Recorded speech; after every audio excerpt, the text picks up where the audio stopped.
3, 2, 1, 0.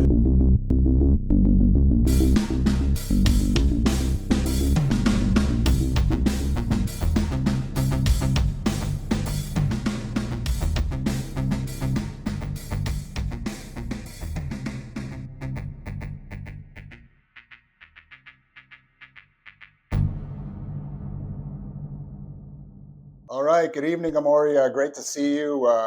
Glad to finally meet you. I know we've been talking for a while. Met through some mutual friends.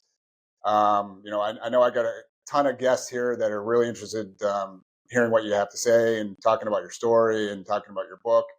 So I don't know. Why don't you start and do a quick little intro of yourself if you could? Absolutely, Josh. Thank you for having me first. So Amaury Ponciano. I been in the Navy now 25 years. I'm in IT. I came into the Navy from New Jersey, as you could probably tell from my accent. I'm Latino descent. I was born in Dominican Republic. I came to New Jersey when I was 14. I didn't know any English, and then within 4 years after high school, I enrolled in the Navy because I wanted to see the world. And my recruiter had a bunch of pictures of beautiful girls on the back. So I was like, whatever you're doing or you did, I want to do. That's how I joined the Navy. And I had the privilege to work in many commands and do a lot of things for whether it's for my rate or for the IW community. And I'm definitely proud of all the things that I've been able to accomplish because of the people that have mentored me, those that have worked with me, and have challenged me to become a better person, right? Because that's part of leadership not only you pour into others, but then listening as you get to understand the ins and out of just humans, right? Like too many times Right. we focus on the black and white, but to be able to lead our sailors, you also have to understand them. So I'm very blessed to uh, been able to grow, right? Because the ITC from when I made it back in 2011, it was a lot different than what ITCM is today, and thankfully it's been for the better. I'll start right in on a point you just made. Because we do it. We don't just focus on mental health. We do a lot of leadership stuff, and I like what you said about the listening part because I think that's often overlooked from the leadership perspective. Like, a lot of leaders just want to get their thing out there, get it out, and but it's so important to be that listener too when you're a leader. And I don't know, I just think it's a important trait to have. Not all of us have it. Some of us don't want to listen. I think sometimes it's tough to get that negative feedback, maybe, or things like that. But it's important too, right? I mean, you can't grow. You got to be humble as a leader. You can't grow as a leader if you really don't listen. Yeah, and you hit it on the head with especially when it's what we consider criticism, or someone is telling us to tailor something about us, right? I remember a quick sea story, right? My division when I was in my DDG, we were killing it, right? Like in serve, got a really high grade. Deployment, we did really well. The yards, we did really well, right? And I remember my departmental CPO. He put me to the side and he was like, "Hey, man, you're doing great, but you're not a good leader." Like, and I was like, "What are you talking about? Like everybody's qualified. I'm Right. getting high scores and inspections. Like, I even was bragging about my own eval. I was an EP, Right. as a first year chief. Like I was just bragging." And he's like, "All right, let me ask you this: did you know that IT2 is getting divorced?" And I was like, no. And he's like, well, he is. And he didn't feel comfortable to talking to you because every time he went and talked to you, you had a task for them to do, or you Right. had something else. Like you didn't take the time to just listen.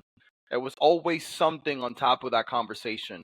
If you asked the question, how you doing today, before they could even say anything, I'm like, oh, good. I need you to finish this PQS or maintenance, right? So I had to like really take a step back and reevaluate, and I'm grateful from people not giving up on me, right? Like they Right, right, kept pouring, and they still do to this day. Because I feel like every day you could grow, every day you could learn more, and every day you could be better. If not as a leader, just as a person. right, right. You know, it's funny. I had very similar feedback, and then so when I kind of started to change the way I did things, I don't think I went too far in one direction, but I ended up getting feedback from other leaders and senior folks that said, "Hey, I think you're too close, or you're too how do you want to say it, nonchalant, or whatever you want to say, right?" And I said, "But look, that's literally how I'm connecting to people. They're willing to tell me what's going on. I mean, so I spent 30 minutes, you know, in the spaces on the ship and bullshit for 30 minutes. Like, guess what? Guess what? That 30 minutes is probably more valuable than the rest of the whole day, because I literally just learned everything that's going on, and it was just because we were sitting there talking. There was no other work involved. Learning about, like you said, learning about people's families, things like that. And yeah, I kind of made. I realized early on that was very important, and like even in kind of we were talking before about some of the stuff that I went through in Connecticut.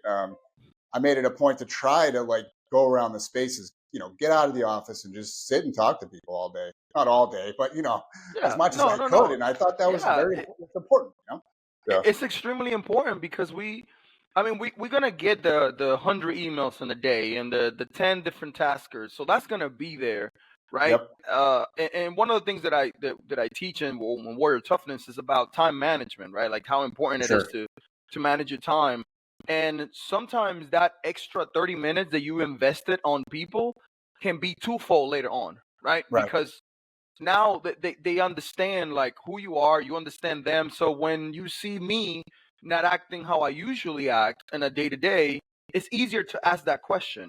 yeah, Is one, because you could identify it, but then two, we have a connection. So it's not, I'm not gonna feel like you just asking me that because it's an obligation.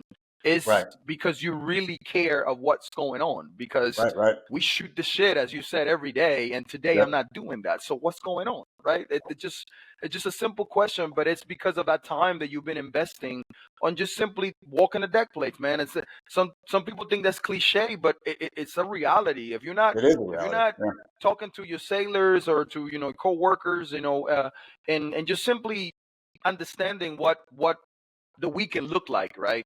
right, right, yeah, Um, then how you gonna know what's going on, and how you gonna know when they look right and when they don't, or when they have something going on, or when they're happy? Because even it could be something good, right? It could just simply be like you see me and I'm extra happy, so you want to ask me that question. yeah. Hey, What's what's going going on? on, man? Like, yeah, what news did you get, or what's going on? Hey, my daughter graduated, or I'm gonna go to her graduation or something, and now you have a connection, right? So, it's extremely important to just get to understand our people. You know, you said a good word there, the connection piece. And it goes both ways. And I feel like, especially as leaders, and I feel like if you get more senior, you're in protection mode a lot. I feel like you're trying to protect your sailors, you're trying to protect your team, but then sometimes you forget about yourself and things like that. And, you know, I feel like it got to the point once where, you know, I had developed those relationships to the point where I had a young sailor come up to me one day on the ship and be like, "Hey, can I talk to you, sir?" I'm like, "Yeah, sure." "Are you okay?" Like, he was asking me if I was okay. And honestly, I Oh wasn't wow. okay. I had been going through like a rough week.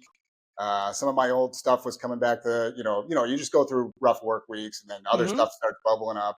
And sure enough, it was. But it was interesting. Like, him asking me that kind of made me stop and then think like, oh, maybe not, and then it kind of broke me out of that negative cycle that I was in, actually. And it was kind of nice. But I realized, like, all right, this these connections we were making is actually a two way street, and it was kind of nice to have that. It was almost like a caring. I don't even know how to put it, like a very much a family atmosphere. So it was kind of everybody cared about each other, and but the fact that, like, it was a little bit of a shock that, hey, young guy asked me, and but it was an important question, right? Because none of us are immune to the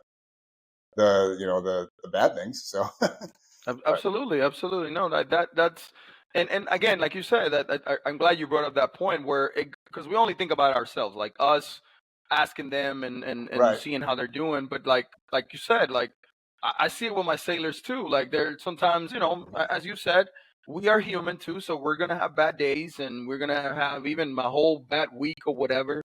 And it's you don't expect it or don't think that that should be like that's gonna happen, but it does. And one of them asked me a few weeks ago, like, hey, is everything okay, Master Chief? Because Right. you don't seem like your normal self, right? And it was like, again, like just like you, I was just having a rough morning overall, right? And it made me like just like you, just pause and kind of was like, okay, let me try to readjust, because I don't want to be fake, right? And just Right. smile for Exactly. Yeah. smiling. But also you don't want to, be with that kind of attitude, and then that might rub off to people. So it was kind of like calibrating myself into like, Right. okay, um, these things are going on, but we're gonna handle it, right? It might even mean that I might need a little bit of time for myself. And if that means Yeah. that Yeah. I got to go to the mess or just walk outside for a little bit, get some fresh air, then be it.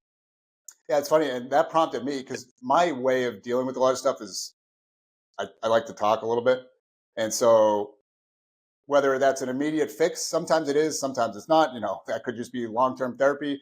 Got to go back to the therapist, or in this case, I was like, all right, I had a couple of really close friends on the ship, and I grabbed one of them. I said, hey, can we grab coffee or something? I need to chat for a bit.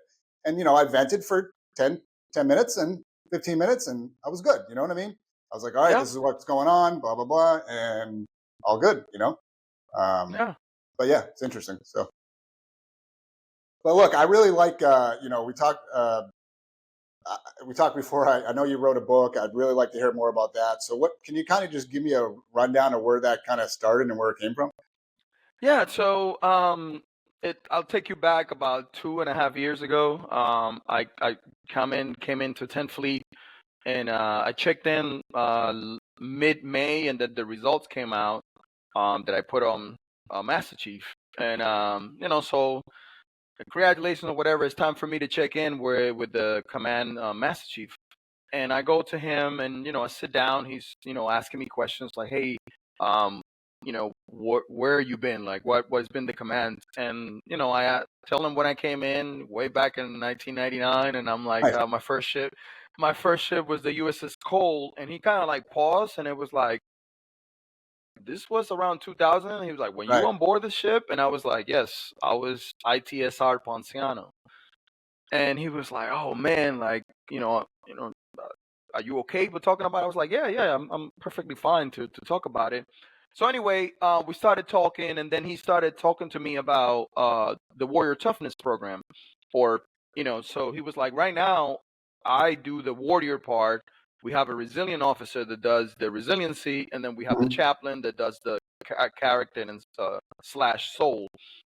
And he was like, I cannot think of someone better to do the warrior part than Right. you, who's that dealt with that, and then continue to have your career. Because one thing is dealing with that adversity, but then it's to continue to have the career.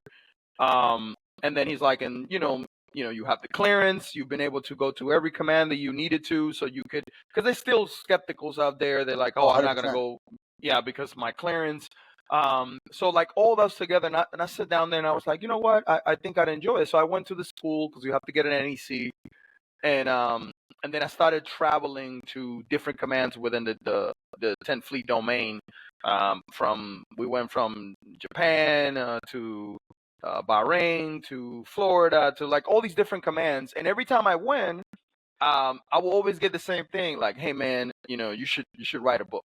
You Right. should write you should write a book about your experience, because during the class I will talk about the cold, but then I will talk about all the different things that me dealing with PTSD since then, um, being in really dark places at times through the years. My failure of my marriage, because I was Right. married once upon a time. Like, I don't have no problem uh, telling you all the things that I have done wrong, right? Right. Because I Right. feel like I have learned from it, right? For better or worse, right? Like, some things unfortunately have to happen for us to kind of like have that sit down, or that moment of like thinking of like, what can I have done better? What do I need to do better from them this point forward? So Right.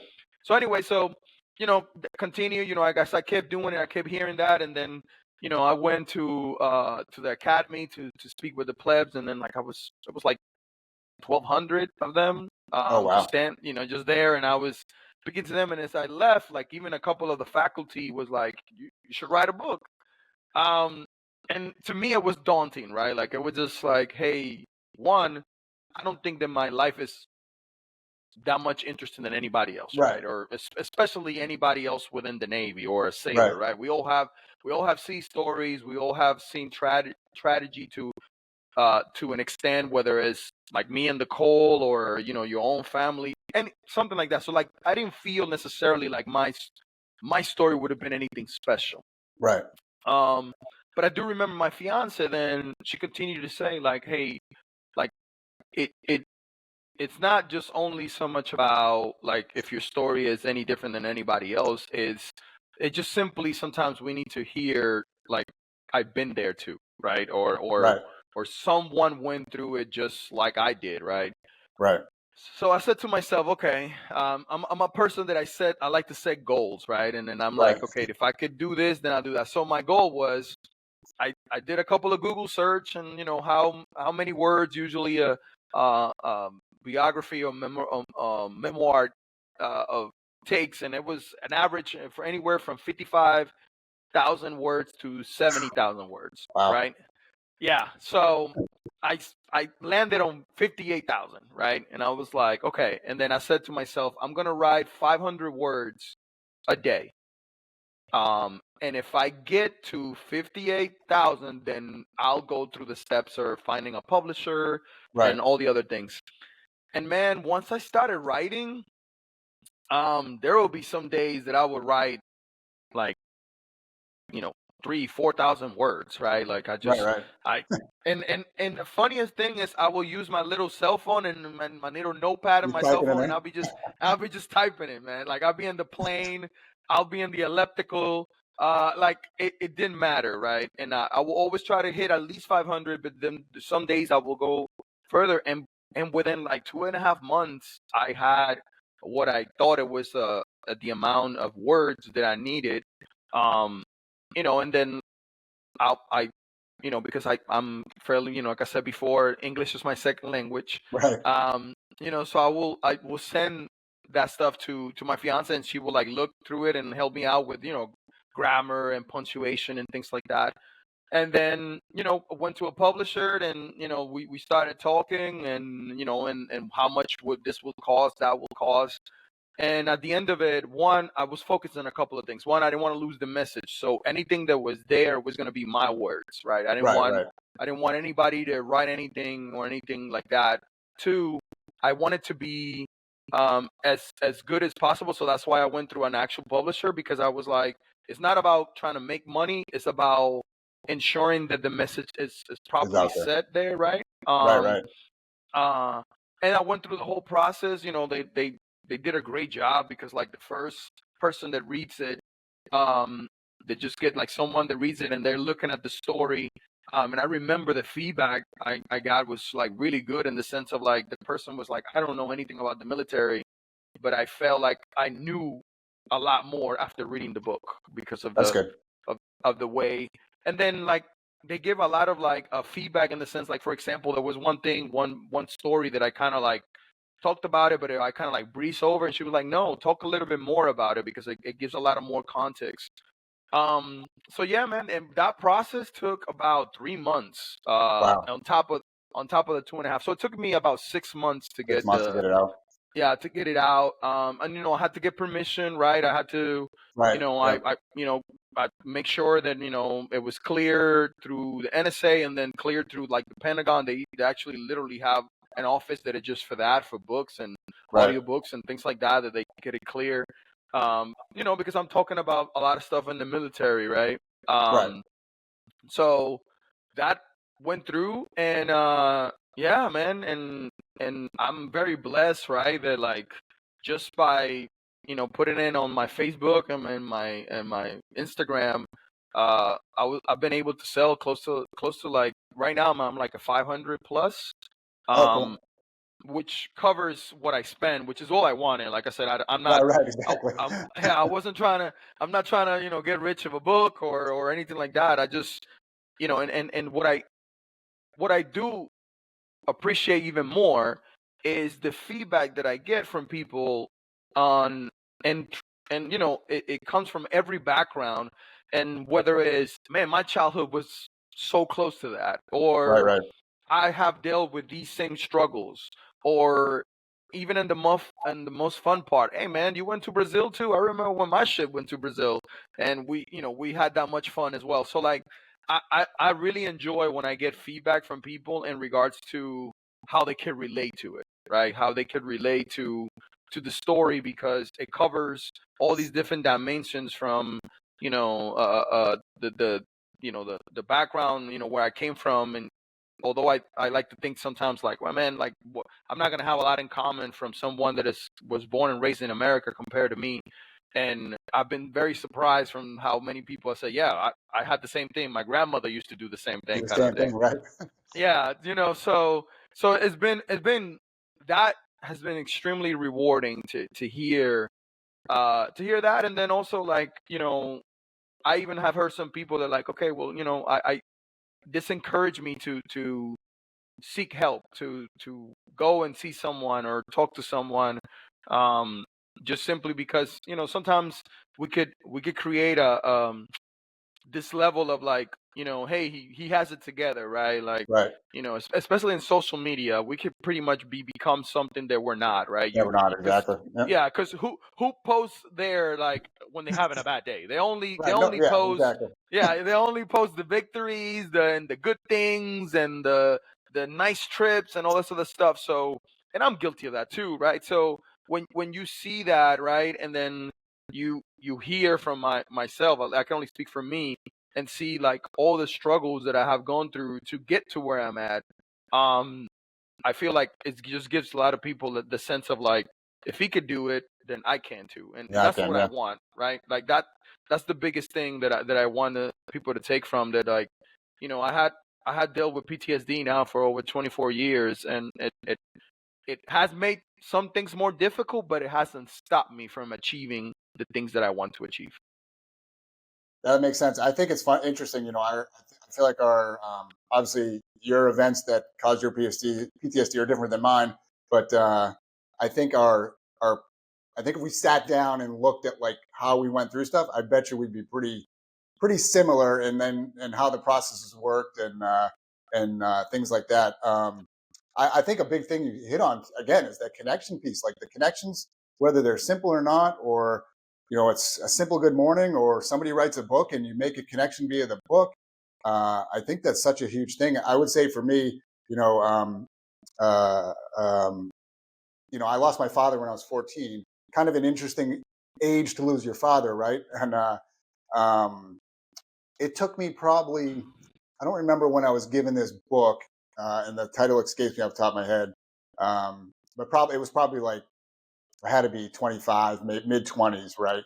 I was given this book about, actually that's what it was called, father loss, and it was about Okay. men who lost their father young and as adults, and because apparently the guy that had written the book, it was a psychologist who did a lot of military related stuff, a lot of PTSD out of Vietnam, things like that. But he had realized, like, one thing that really hadn't been studied was father loss from the male perspective, right? And it was Mm, interesting. I read the book; it was very easy to read, and there was this one thing in there that hit me, right? And it was like, oh, I have literally been feeling that for the last like 10 plus years. I've never been able to figure it out. I've never been able to like get an explanation for it. And here it was. I read this book, and you know, thank God for somebody giving me the book, right? And then I read the book, and it's like this light bulb goes off, and I was like, okay. And then that kind of like, once I started therapy for that, like that kind of led me to, like, I was able to talk about it more because I read that in the book and I understood it more. So I think your book does exactly the same thing for people, right? And I mean, I know you're proud of it, but I can't thank you enough for just putting it out there. I think it's just an awesome thing for people, and it's you know, uh, to me, it's things like that are game changers for anybody. Like people need to read those, and see those connections, and sometimes it's easier to read them on a page than talk to somebody, and like you said, I think like I try to do with this podcast, if I can reach one person, I feel good, right? And Same with your book. I'm sure you think the same thing. And I know you've reached a ton more people than one. So that's No, good stuff. no, it's like I said, I really,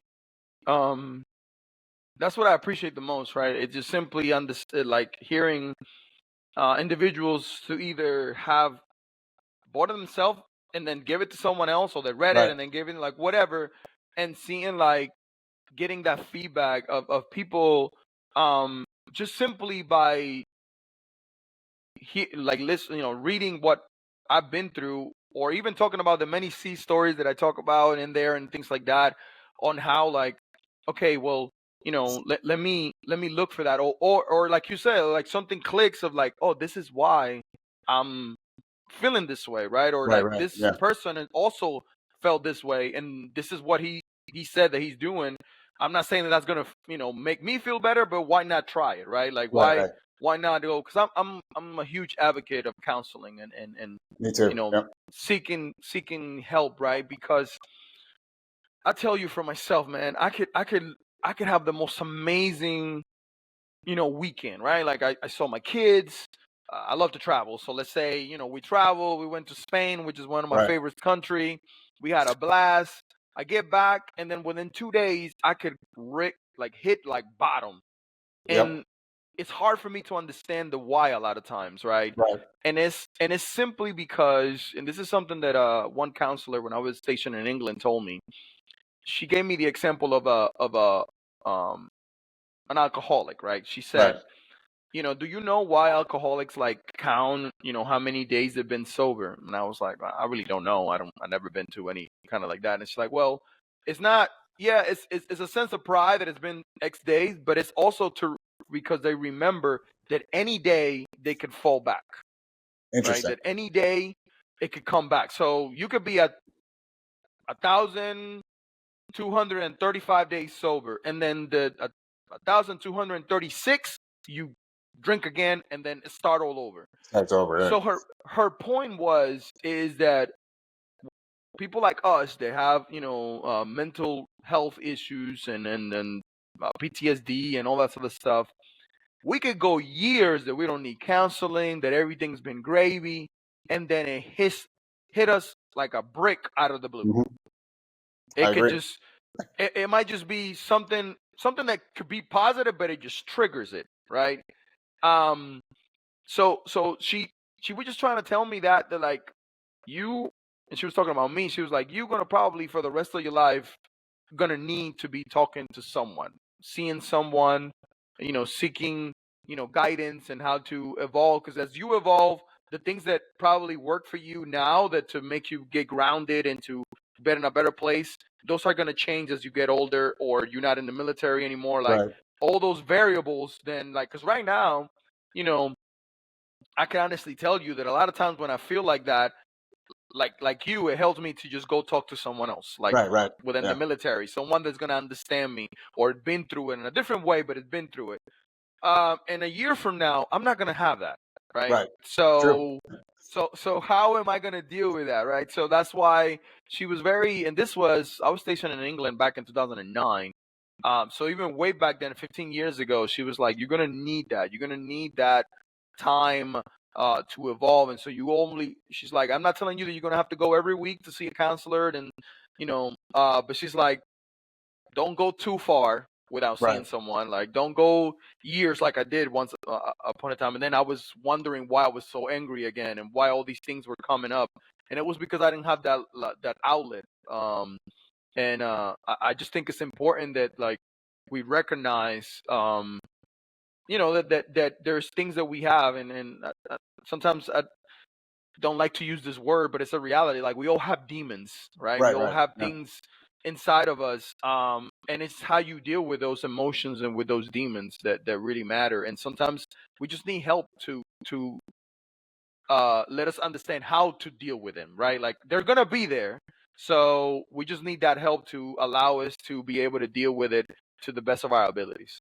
Yeah, I agree. It's funny. That's why I tell people like when I do some public speaking and we're trying to break through the stigma of mental health. It's like, is it really any different than when you break your leg? You're going to go to a specialist and get yourself fixed. It's no different. And you know what? If you have to do it continuously, fine. And I had a similar thing where, I think it was when I was in Georgia and then I went to the ship. You know, it's kind of a military thing too, and I think we're better about it now. This is about 2010 to 15 or so. Like sometimes just the way things work, there really isn't, and this is an excuse I'm about to give, but there really isn't the time to get that help, and that wasn't the truth, but that was what it felt like, right? Yes, Um, yes. so fast forward to some of the, what I said earlier about that time the guy talked to me on the ship, and then I went and talked to a good friend of mine, and that pointed me toward meeting a psychologist in Jacksonville, who basically she was awesome, and she catapulted me into like continuous care from then on. And whether it was like you said, at once a month, once every other week, at that point, we worked that out, and I've switched it around ever since. But I would say since 2015 to when I retired in 24 or 22, I had continuous care to some degree. You know what I mean? And uh, I, yeah, I don't. It was invaluable. You know what I mean? Yeah. So, but Yeah, and I like the point that you brought up in the sense of like, um I think too many times we as sailors uh, put all these like our own barriers, right? And then sure, simply just be like, hey, if I go, then like everybody's gonna think there's no time for me to go somewhere, yeah, right? Um, and let's be real though, like and sea duty is a lot tougher, right? it It's a is. lot Yep. harder. But I think that I will say for me, right? Because we hear all the horror stories, and it's true. It happens where chain of commands are like, no, we need you here, we need you there. Me, Amaury Ponciano, have been very blessed to have really supportive chain of commands through my Me too. years, right? Yep. I will say this: two caveats to that. One, I was very upfront with my issues, right? So I did not hide the fact that I had PTSD. Right. Because a lot of times sailors believe that like when you asking these questions that you're just trying to get in their business, Right. and it's really, let me understand you so I can help you, right? Like I Right. can't, if you're just simply telling me I have a medical appointment, I understand that HIPAA, and you don't got to tell me like in details or whatever. But if you give Right. me an idea of what is going to medical and looking help for, like then I could help you and I can understand it better, and I could even check on you next week and be like, hey, do you have more appointments that we need to like help you out with? Can I Yeah. have someone else do that maintenance so you could go to and take care of that appointment or whatever. So that's that. The second thing, and I think that's where sometimes the communication get lost, is I knew that I was gonna have that off time, not necessarily off time, but I was gonna be off the ship, for example, Right. because I was gonna go to an appointment that it was in Portsmouth. From the time I drove over there, then the appointment, the time I got back, it was like literally like almost 3 hours. Right. Well, I made it up on myself because I also pride myself in my job that I will give that time back, Right. Right. Yeah. right? Either I will give it back or I will do my job ahead of time. To So there go. was no, so exactly. So there was no need that, like, so if my chief went to the maintenance board, she didn't have, or he or she didn't have to be like, not only that he's going on an appointment for 3 hours, but he's not even done his maintenance for the Right. entire week. Exactly. Like, Yeah. you know what I mean? So like, I tell my sailors this all the time: help me, help you. Right. Right? Right. Yep. It's a lot easier to, let's not even talk about medical appointments. Like just talking about a special live. Just It's a anything. lot Right. Yeah. easier. It's a lot easier for me to sign that paper than go to my commander or my O6 and say, yeah, I'll give this sailor the 2 days off when Right. you're fully qual, right? Right. You know what I mean? When you Yep. do what you're supposed to do. Like, so again, I'm not saying that you need to be JA super squared away for me to, for you to get mental health and go to as many appointments as you need. But I think sometimes and I've been guilty of this too.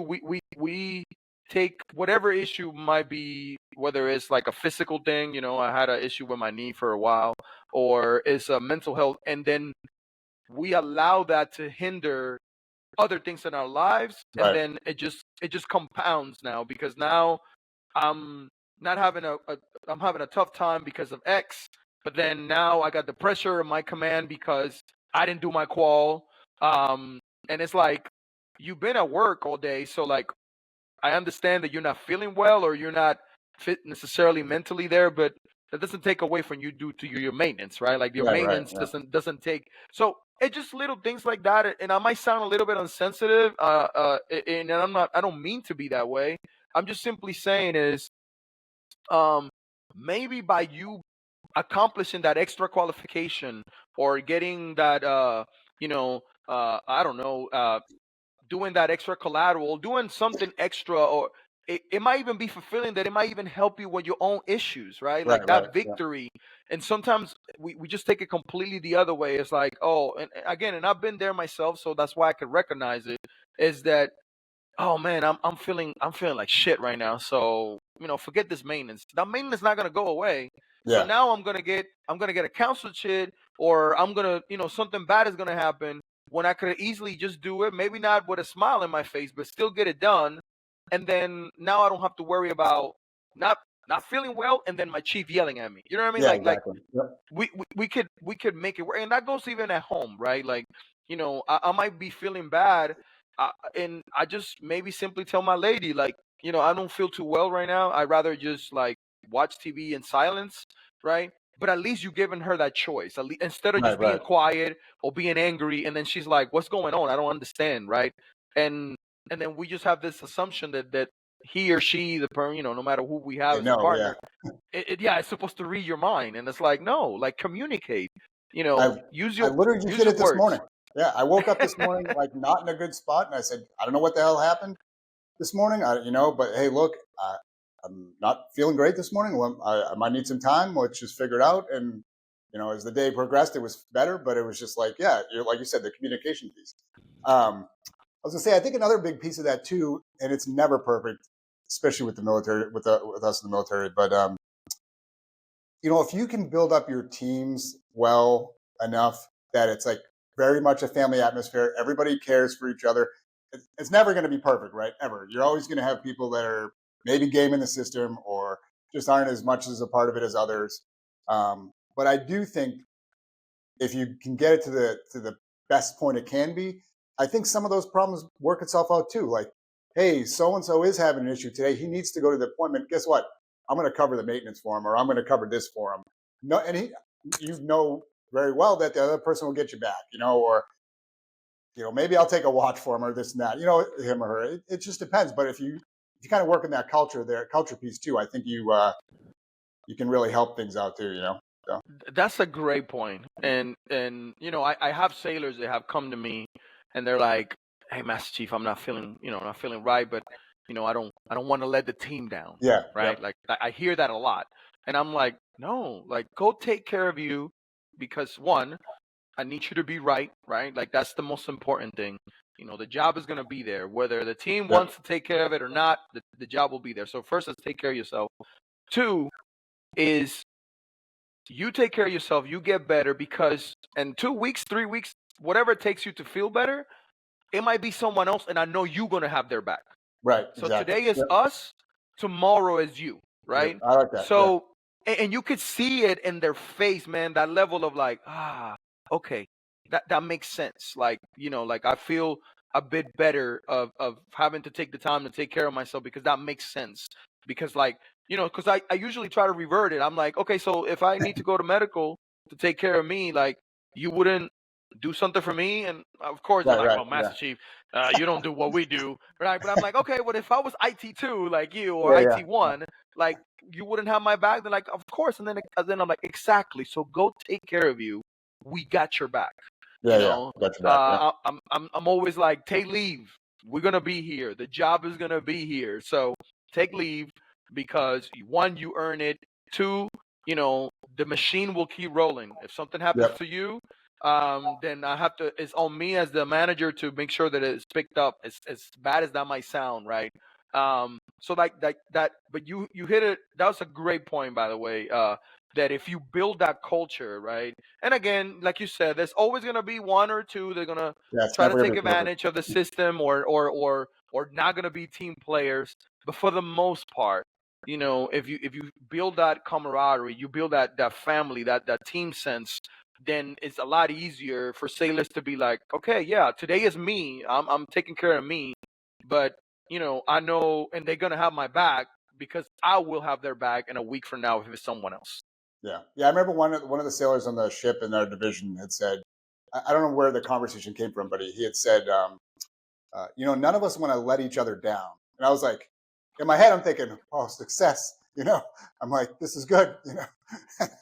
But I know you've definitely dealt with this, like, probably, with deployers and things like that.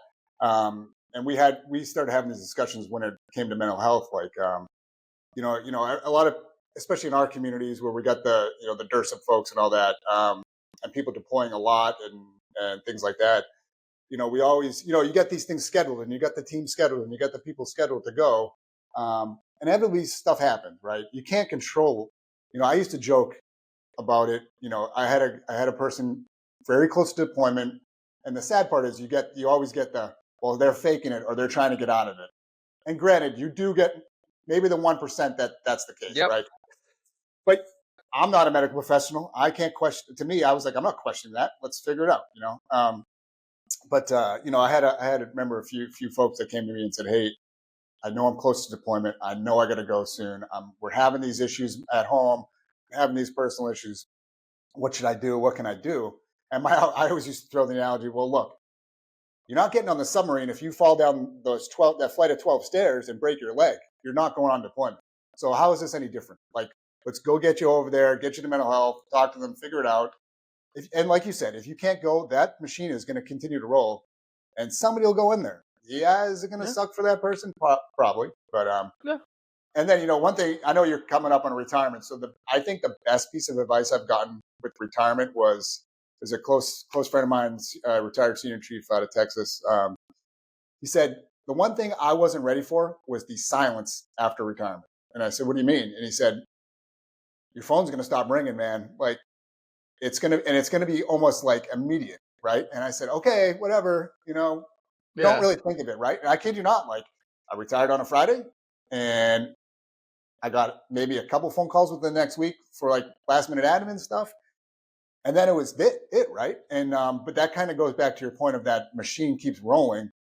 That is the reality, right? Like, and it was just kind of interesting. Like, it put 22 years of my career in perspective. I'm like, okay, I mean, people would say that, right? And that's the truth. Like, I hate to say that they forget about you, but because that's not really the case. But it just, that machine has to keep rolling. That's like, that's part of it. And it was kind of interesting. I was like, all right, but I thank him for telling me. I'm like, thank God somebody told me that, because it is kind of a weird thing, Yeah, that I have heard that too. Like I heard it, and from the perspective in a good way, like, hey, that phone stopped and now you can live life, to the most, I even heard it in some sad ways, right? Because I could hear the pain in a way on that person, because they didn't feel like they didn't have that connection anymore, right? Like right. They didn't have, which is another reason why when I talked, especially during the season, I try to tell the new chiefs, right, that making chief is an amazing chapter, but it's not the pinnacle of your life, right? Because when you become so attached to the chief's mess, to the Navy, to a whole, then that void, once it's done, because it will be done, whether it's 30 years, whether it's some people that now get unable to get 36 or whatever is long. I can't even imagine that. Okay, I know. No matter how long it is, it will stop, right? And so, but what will not stop is your family, as your friends, as the people that, so like, you have to be very mindful on, yes, give your all, because we're all very proud of what we do, but understand that, like, this is just a huge chapter in our lives, but it's not all, because like you said, that phone will start ringing. The nav admins, people are gonna be talking about it, and you're not gonna have a clue of what's going on.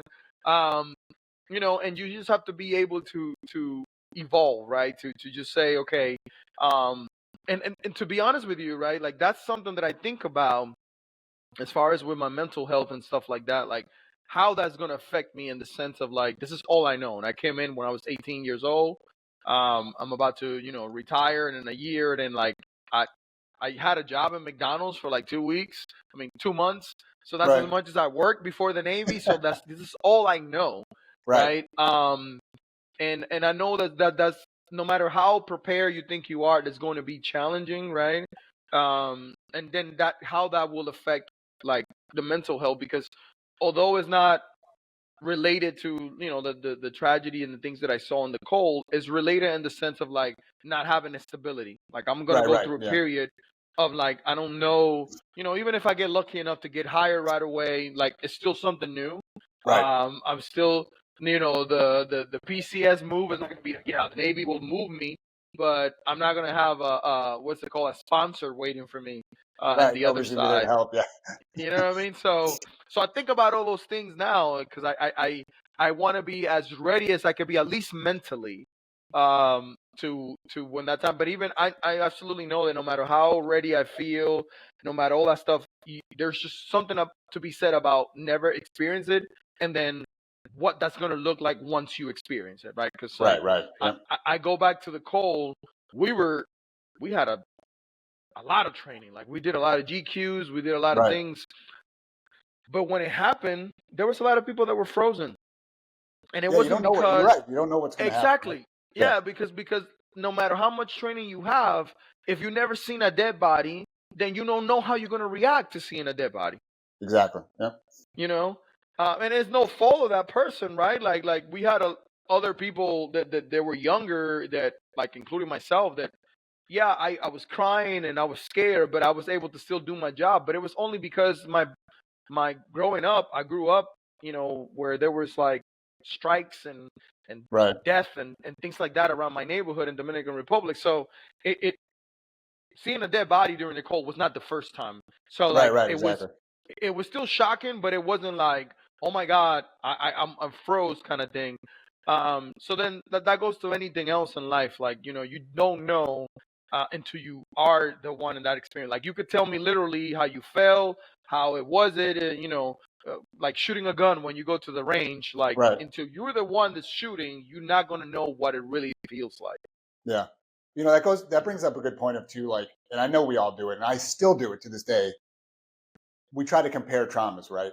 And especially veterans do it. Veterans are bad about it because, when you go to the VA to get your disability after your service, oh, my experience doesn't rate what this other person's experience was. Why should I get this? Why should I get that? I still do it to this day. But kind of like you said though, it's the same concept of we don't know how we're going to react. Your trauma is different than the other person's trauma. So how you're going to react to that trauma that's how you react. That's yours. Yeah. Yeah. And you really can't compare it to other people. But I know it happens all the time. So Yeah, it does. I mean, even talking to, so for example, the mother of my daughter, my Mhm. oldest, she was in the call with me, right? Oh, okay. She deals with it completely different than me. Like Right, right. I talk about it. I could talk about it for days. I could sit down with you now for an hour. We could talk about every single thing that I remember about the call, and then have a next conversation with someone else, and I don't get tired. I don't get, like, oh my God, all these flashbacks. Her and the other side, she'd rather not talk about it at all if At she can, all. Right. right? But once again, we were in the same situation. We saw the same drama. We saw the same dead bodies. Maybe with a little variance. She might have seen 10 out of the 17, and I might have seen 11 out of them. You know what I mean? But we Right, still right. Yeah. we still saw the same things. We still dealt with sleeping topside and not having food for a couple of days. Like we both went, but we deal with the trauma completely different, Completely different. right? Yeah. But it just simply because we're all wired differently, right? Different. And Yeah. it goes from our backgrounds, it goes from even our genes, it goes from also from the help that we have received through the years, like all that goes into play. Um, and that's but you're right. Like I've been guilty myself too. Or like you sit there and you listen to someone and you're like, man, your PTSD is from being 100 miles from a bomb, Right, compared right. to Yeah. me, right? You know what I mean? But like Right. you don't know if that person has never been to something even that dramatic. Like you don't know how that is going to influence that person, Yeah. um, because we all have different mechanisms on how to deal with it. Well, and you bring up the good point about your childhood. Like I joke when I give talks sometimes, like, of course I would take everything back to have my father not die when I was 14. But at the same time, because that happened, and I never really worked through the trauma until I was an adult. It did prepare me for other stuff, for sure, It but I didn't does. realize it did until those things happened. I do have a random question for you because you came in a little bit before me, but what was the what was the mental health care like back then for you? Because I know what it was for me, and it was nothing. But it was interesting. For me. It was right when the Red Sox won the World Series, and Okay. and being from Massachusetts, of course, Red Sox fan. But the slogan By the back. way, I'm a huge Red Sox fan as well. Oh, you are. Yes. Oh, I thought you were about to say New York, the Yankees or something. No. I'm once Pedro Martinez moved to Oh. the Sox, I became a Red Sox fan forever. And I was just talking to my friend about Pedro Martinez the other day. yeah, That guy could pitch like crazy. But yes, but I don't know if you remember in 2003, there was like a slogan the Sox sometimes use, "Cowboy Up." So yeah, when my stuff happened, like literally it was we had these somewhat shorter deployments, but it was a quick rotation. Come home, come back, come home, go back. And that was literally, I didn't even know, I was young. I didn't know to even ask for help, but at the same time, that wasn't even an option. It was just a cowboy up. You got to be ready to go again here shortly. So So I'm just kind of curious from your perspective, because your event was definitely different. Like, was there any sort of, did they offer any sort of care back then, or was there, so it was in 2000. So a couple of things happened. That's before 9/11. Just want Mhm. to give people that so they can have it in their mind. Cole was in 2000, 9/11 was 2001. So we were treated with like really gentle gloves, right? Like, hey, this is the crew from the Cole. We were treated, the ship became like pre-com pretty much. Right. Was getting fixed in Pascagoula. We were which I'm grateful for looking back. We were literally forced to do the questionnaires and things to see where That's we were good. at. Yeah. And so then what I will say is because mental health was not a thing, because it Right. wasn't, what saved me or allowed me to still see counseling and see things like that was because I had the Cole survivor attached to my name. Gotcha. So when I will talk to my chain of command, hey, I do need to go here, it will be like, oh yeah, you were in the Cole, so Right. Go. To answer your question, I think I got a better deal than maybe any that other people who were not in the Cole. Let's say we would have come in at the same time in '99, and you would have gone through something dramatic. I don't know if you would have got the same treatment as to like Right. people being okay with you going compared to me because I was in the Cole. Like Yeah. I had that caveat attached to my name, like, oh, you were Cole survivor, so yes, like you could go. But I will say this, even having that, I remember that I went limbo and I went to Nick Tam's land. Mhm. And my limbo had two conditions. One, I could not be standing 9 watches. I could stand watch, but it had to be Right. during the day because I was already not sleeping well. And then two, I shouldn't have a gun, right? Yeah. Gotcha. Like, Yeah. Well, the Nick Tam's land is one of those commands that provides body for the auxiliary security forces on the Yep. base in Norfolk. Who do they send to do that? They send you. This Yep. guy.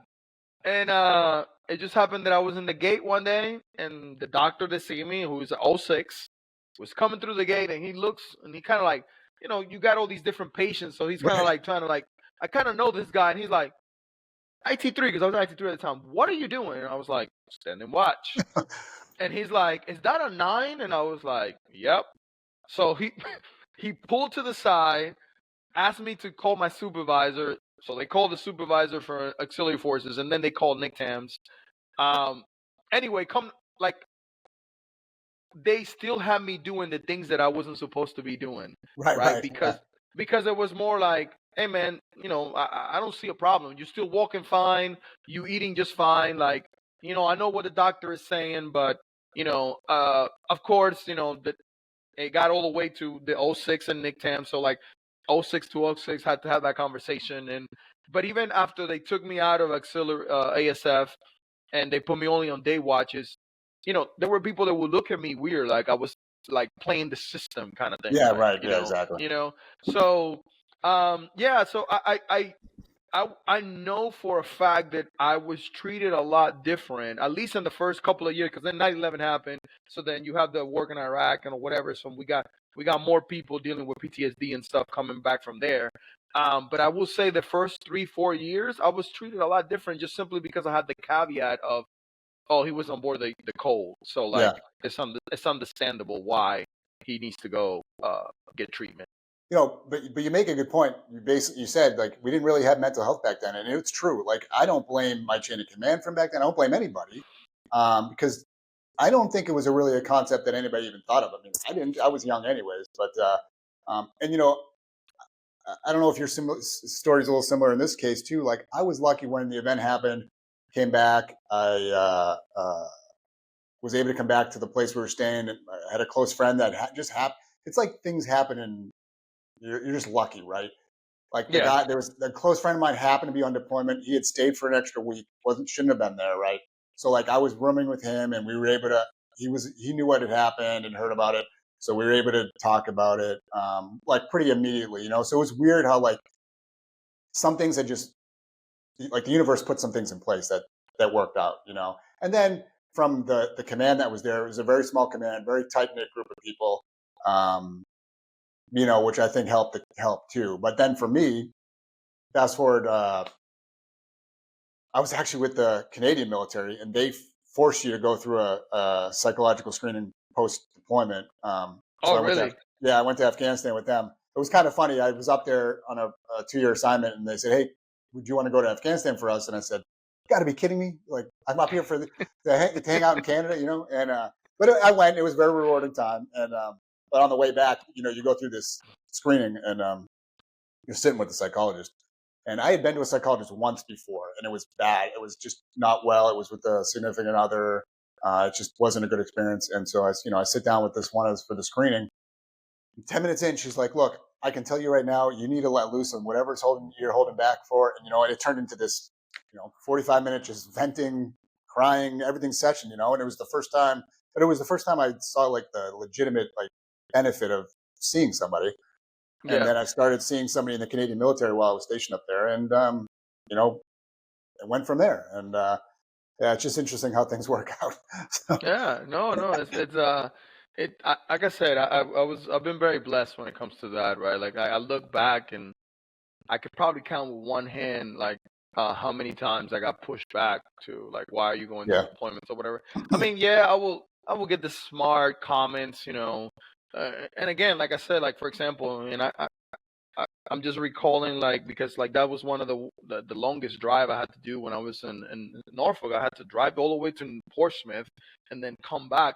But again, it goes back to not having all those services that we have now, because if anybody has been stationed in Norfolk, we have you got Sewell's Point, and like you could go, and it's a lot easier and it's a lot closer to the pier and whatever. right, But because we didn't have the psychiatrists and things like that and psychologists in Sewell's Point, I had to drive all the way to Portsmouth.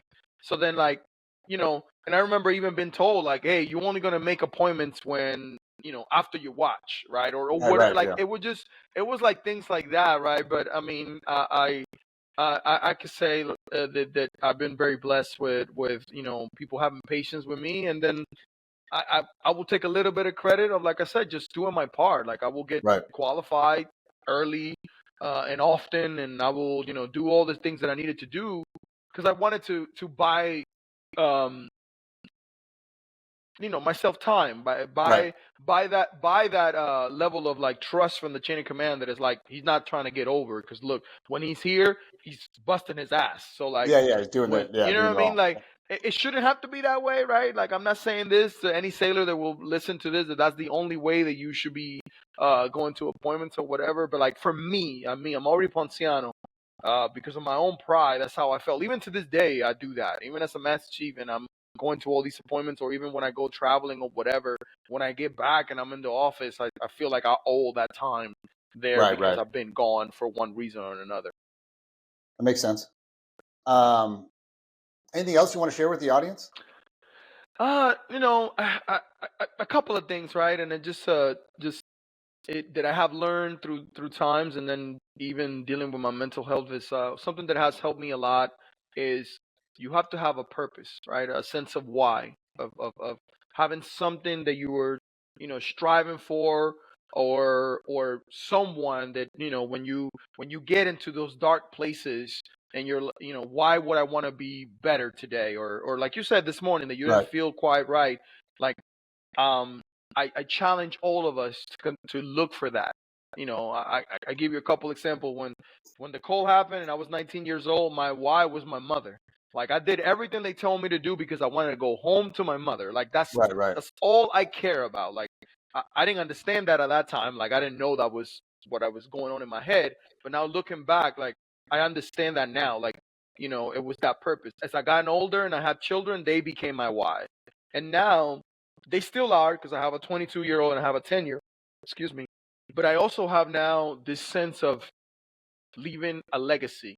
Right. And what I mean by that is, you know, sailors and the people that you work with, they're not gonna remember what ribbons you had, what medals you had, what warfare pen. They're only gonna remember how you make them feel, how Exactly. you how you push them to be better, how you challenge them, and things like that. So I'm very aware of that. So that has turned into my why. What is my legacy that I'm leaving for myself and for my children, right? Right. So that's one thing. It's for everybody to think about that. What is your why? Because you're gonna need it in those moments when we have those demons that I said earlier creep up. Two is be honest with yourself, right? Like if you do go to counseling, it doesn't do it's like going to the gym. It doesn't do you Right. any good to go to the gym for an hour, 2 hours, and then you eat 5,000 calories. Like Right. Right. you're just Exactly. beating the purpose, right? So it's the same thing. If you go to counseling, be honest, right? Because that's the only way they're gonna help you is if you throw it out there like I talked about my failed marriage. When I went to counseling for marriage, I had to let it all out. And Right. there was a lot of things that were not nice that I was doing in my marriage that was embarrassing, but that was Right. the only way that I was going to get that help is if I open up. So be willing to open up and then be willing to get that feedback of what you need to do to get better. That Yeah. might that might mean be a little more mindful, do a little mindfulness. That might mean there might even be a book that they might tell you to read. For example, my first marriage counseling I went to, or divorce, because I was getting divorced, was, hey, have you ever read the five love languages? And Mhm. I was like, "Oh, man, I don't need that. Why do I need it? Um, but reading that book, what I have learned is that it's a book that is not just about love with a partner. It's Right. about every relationship that we have, right? Because I was reading that book and I understood why I'm such a physical touch person. And Right. it's because growing up, I didn't have that with my parents, right? Like they loved me, but they were not very physical, right? Physical. So Right. like that's why now I'm always hugging my kids, giving them kisses. Like I'm very physical touch, right? Right. So so my point is go, yes, do the counseling, but then also listen and try to take something from it. And because they're going to give you things and resources, but it's all what you tell them that is the truth. And you might have to even go into dark places, right? Like Right. talk about your childhood and talk about things that maybe you're not too proud to talk about, whether it's about yourself or whether it's about your family. And the last thing is, it, life is rough as it is, man. Like life is hard. um Give yourself grace, man. Like I like that. I it's it's so we could it's so much negativity going on. I mean, all you have to do is open social media, and, It's a and you'll find all kinds of negativity there. You cesspool out got there. Yeah, you have all the things that could happen at work, people that will doubt you, that will this. So give yourself grace. Like if you know that you messed up or whatever, yeah, own it. Think about how you could be better. But you know, deal with it, see how you're gonna make it better, and then move on. Don't dwell. Don't be too hard on yourself, because we become that worst critic, and then Oh, we for get sure. stuck we get stuck on what we did wrong, and then we don't move forward. We just Right. stay there. You should have known better. Yeah, you could. There's gonna be situations that you should have known better, but then move on. Like, learn from it and move on. So those are the things that I will employ everybody to try to do. At least I try to use those things to. I'm not perfect. My life is full of up and downs, and I still have my demons, and I still have things that I need to work on. But life gets a little bit better each day, because I try to learn, and I also see that, like, how I'm making a difference, not only on other people's, and like specifically the military, but then even those just around me, by me becoming better myself, then I'll make a difference into how our relationship is, and then how we deal with each other. So I just hope to continue to keep growing. No, that makes sense, and I really appreciate all great points. I appreciate you sharing those. Where can Absolutely. people find you? Where can people find the book? Any websites or anything like that? Or Yeah, so the book is an Amazon, right? So it's very easy to just type anchored in resilience, right, and has my pretty little picture in there. And it comes up as also in ebooks right now. Same thing, just have to type it. And then I'm should be publishing an audiobook here in a couple of weeks as oh, awesome! well. That was about to be my next Yeah, question. yeah, so because I have a lot of feedback, right? And then, in the sense of, like, a lot of people might not have the time to sit down and read a book for a couple of hours, but we all in our cars for Yep. hours as we transiting from one place to another. So, yeah, I took the time, and I'm not gonna be the one reading it, just simply because I wanted to be as much value as I would have put in if it would have been me, like, kind of my own personal story. I Right. also I also understand, like, how a specific voice could be more soothing, and it could be more get the message out.